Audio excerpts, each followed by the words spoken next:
Welcome to Nikki's Modern Mediterranean. I'm Nikki Gleckis, wife, mother, CEO, and entertaining expert. It makes me so happy when people eat well and enjoy each other's company. That's why I've created this place where I could show you exactly how I do it. From my signature dishes to my creative decor, I love entertaining. Join me on today's episode where we'll be creating a grazing table, signature cocktail, and mini appetizers for your next fall gathering.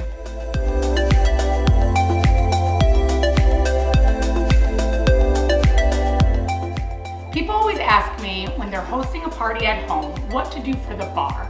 My recommendation is always to limit your bar, beer and wine, and a signature cocktail. You could do one or two if you like. For fall, apple cider is readily available in the supermarkets and it's delicious, so why not incorporate it for a signature cocktail? For today's cocktail, we're gonna make a whipped cream apple pie. This cocktail is so easy and it just needs whipped cream vodka, champagne, and apple cider. To garnish the champagne glasses, I'm gonna use a cinnamon and sugar mixture, a little bit of apple cider I put on a plate, so I'm just going to dab the apple cider on the rim to sugar that cinnamon and sugar. So the glasses look beautiful. And I would do this ahead of time before guests arrive. I would do a couple of these to get them ready and then set up a little station so guests can help themselves. So put these. We're gonna put a little whipped cream vodka. Now I just happen to have this and a lot of times liquor stores will sell these around the holidays. But you can use any flavor. There's caramel, there's all different flavors, or you could just use regular vodka if you don't have any. I'm gonna use some champagne in these glasses.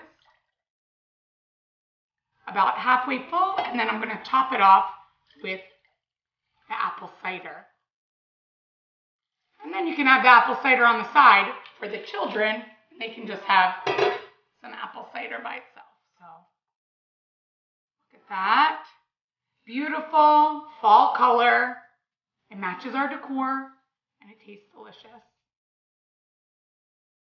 Just garnish it with a few little apple slices. Gotta make it look pretty. And we're all set.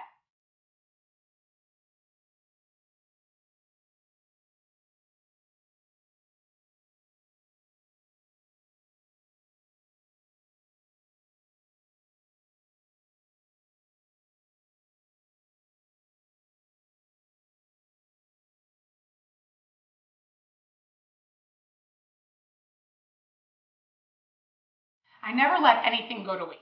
I had some leftover phyllo from our spanakoppitas that we made in another episode, and I figured I would show you today how to make your own homemade phyllo cups.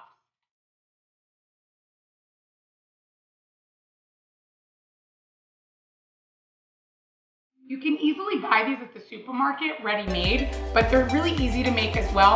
Today we're gonna bake Brie and fig preserve in our phyllo cups, but you could be creative and use whatever you have in your refrigerator or pantry. We're gonna start by taking our phyllo and always butter. We're gonna take just lightly butter the first sheet. I like to use 4 sheets for these cups, so I'll show you a little trick. You can lightly butter the sheets on your cutting board and kind of turn them different angles so that when you put it right into your mini pan, they're already ready to go. So we're just gonna lightly butter it so it can make this cool little shape. So I just put a little butter right into our mini muffin pan here and it makes a little cup. So that's easy. I feel like it's easy. So we put these little different shapes. Again, I always like to tell you fun things that you can have your kids do with you for baking. So for this, I would lightly butter these sheets and then I would let my kids just press this down.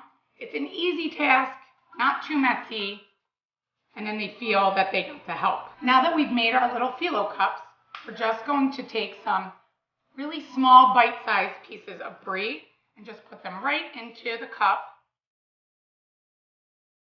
On top, I'm going to put a little dollop of fresh, actually just fig preserve. I happen to have some fresh figs that I found at the market, So I'm gonna slice them and put them right on top as well. Once we put our brie inside our phyllo cups, we're just gonna dollop the fig preserve right on top. This is so easy and really yummy.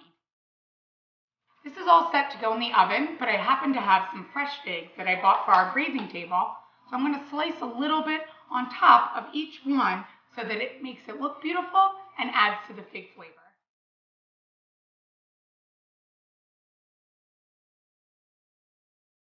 I'm going to place these fresh figs right on top of the preserve, and we're going to bake these in the oven for just 10 minutes at 400 degrees.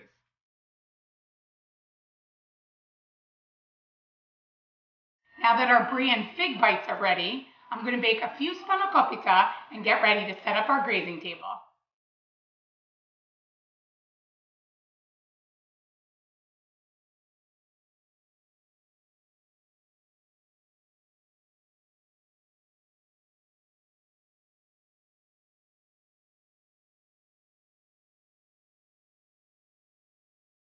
Here's a simple trick for giving a plain goat cheese a gourmet twist. You're going to roll it in any herbs or spices that you like, and it's going to look beautiful on your table.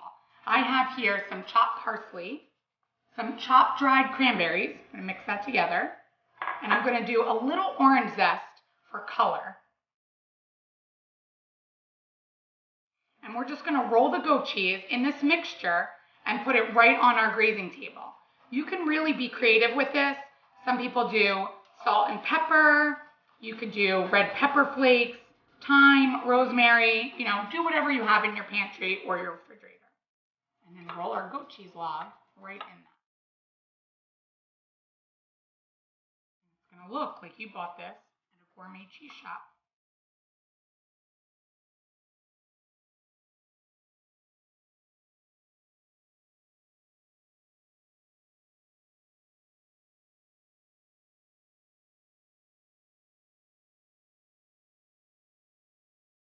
Hosting a party at home can sometimes be overwhelming, especially when you're trying to juggle getting your kids dressed, decorating your home, and cooking and keeping food hot.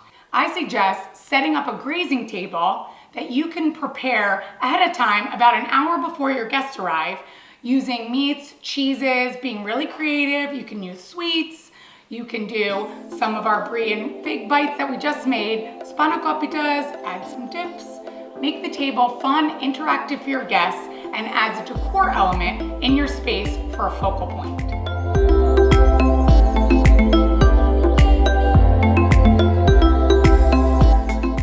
You can make this grazing appetizer in all different sizes. You can use a platter, a cutting board, but today I'm going to use my kitchen table. It's going to really create a focal point in the room when guests enter, and that way I don't have to create another centerpiece.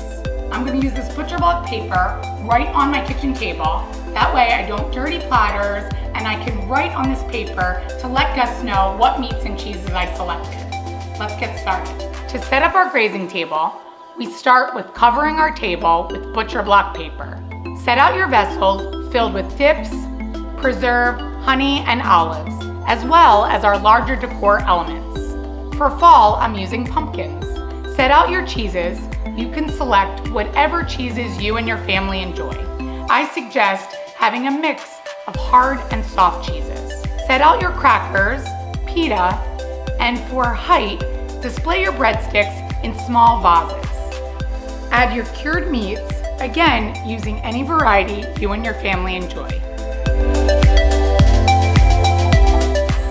Add dried and fresh fruits for color.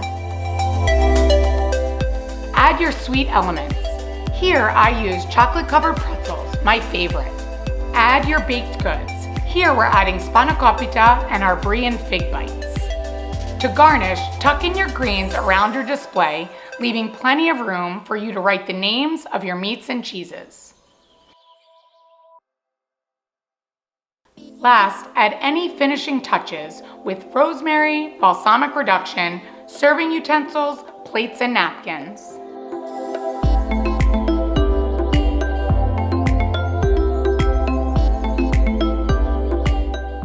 Our table is ready. It not only adds a wow factor to the space, that now creates the flow for when guests arrive. Everyone always tends to end up in the kitchen, and now I've kind of pulled them away towards the living room area, and they'll be able to walk around the table and enjoy all these delicious treats we've set up. We have some chocolate-covered pretzels, our homemade spanakopita, our homemade tzatziki, hummus, honey, our burrata drizzled with some balsamic reduction, brie, cheddar, prosciutto. There's something for everyone on this table.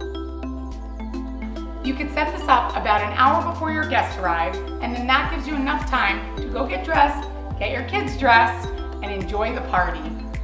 For full recipes and a principle of how to set this up at your house for your next party, visit nikkigleckis.com.